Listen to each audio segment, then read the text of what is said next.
हिसाब बराबर। अरे बोला ना सौरभ, क्यों बेफालतू में बात को बढ़ा रही हो। चलो अपना हुलिया थोड़ा ठीक करो और बाहर चलो, सब वेट कर रहे हैं। थोड़ी देर पहले ही अजय ने सबके सामने रूपाली को थप्पड़ मारा था।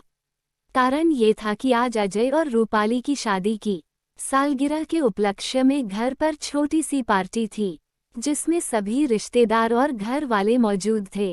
रूपाली ने अपनी नंद को चाय बनाने के लिए कह दिया था, जिससे वो भी पार्टी के लिए तैयार हो सके।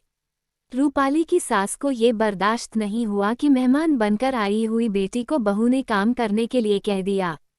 जब सास ने रूपाली को इसके लिए डांट लगाई तो रूपाली बोल पड़ी, मम्मी जी, दीदी कोई मेहमान थोड़े ही हैं, इस घर की बेटी हैं, और चाय बनाना कौन सा बड़ा काम है।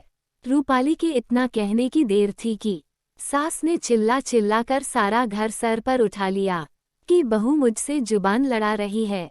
इतना सुनते ही अजय ने बिना कुछ सोचे समझे सबके सामने रूपाली को जोरदार थप्पड़ जड़ दिया। रूपाली को थप्पड़ के दर्द से ज्यादा सबके सामने अपमानित होना ज्यादा चुभ रहा था। वो सुबकते हुए कमरे में भाग गई। सभी मेहमान आ चुके थे, लेकिन रूपाली अभी तक कमरे से बाहर नहीं आई तो सब रूपाली के बारे में पूछने लगे। सास ने इशारे से बेटे को बहू को बाहर लाने के लिए कहा, नहीं तो सबको क्या जवाब देते।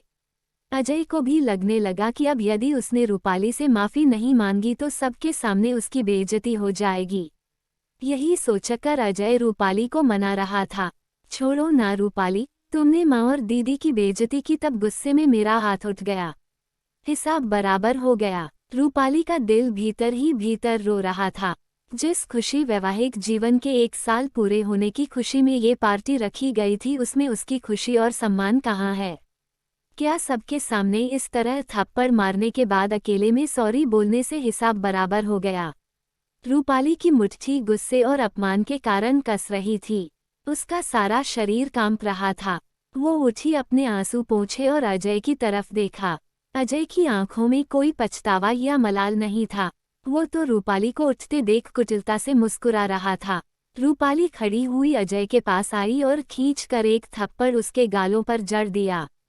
अजय अवाक सा अपने गालों को सहलाते हुए गुस्से से रूपाली को देखने लगा तो रूपाली दूसरे ही पल सामान्य होते हुए बोली, ओह सॉरी अजय, पता नहीं कैसे हाथ उठ गया।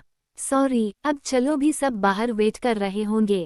कहकर रूपाली मुस्कुराते हुए बाहर की ओर चल दी।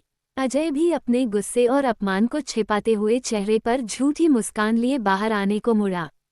दरवाजे पर उसकी माँ और बहन खड़ी थी, जो कुछ भी ना देखने का नाटक कर रही थीं। अजय चुपचाप कमरे से निकलकर रूपाली के पीछे चल दिया। रूपाली मन ही मन सोच रही थी, अब हुआ ना हिसाब बराबर। दोस्तों, कहानी कैसी लगी कमेंट में बताएं, और अगर वीडियो पसंद आई है तो चैनल को लाइक और शेयर करें।